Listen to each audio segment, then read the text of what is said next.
नवीन वर्षाच्या पूर्वसंध्येला म्हणजे 31 डिसेंबरला आपल्याकडे मद्य पिऊन साजरा करण्याची जास्त पद्धत आहे आणि जे मद्य पिऊन वाहन चालवतील किंवा कोणाला इजा करतील किंवा भांडणतंटे करतील अशा लोकांवर आमची नजर राहणार आहे आणि जे कोणी दारू पिऊन वाहन चालवतील त्यांच्यावर आम्ही 185 प्रमाणे गुन्हा दाखल करणार आहेत आणि जे कोणी वाहनसुद्धा भरधाव वेगाने निष्काळजीपणाने चालवतील त्यांच्यावरसुद्धा कारवाई करणार आहोत।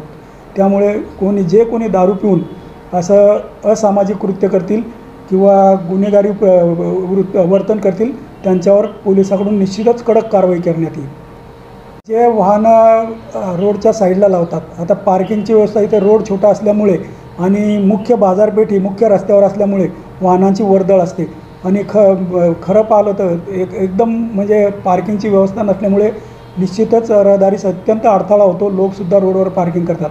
आम्ही आमच्या परीने नेहमी पेट्रोलिंग करून त्यावर कारवाई करतो, आवाहन करतो, जेणेकरून रहदारीस अडथळा होणार नाही, कोणाच्या लोकांच्या येणाऱ्या जाणाऱ्या लोकांच्या जीवितास धोका उत्पन्न होणार नाही।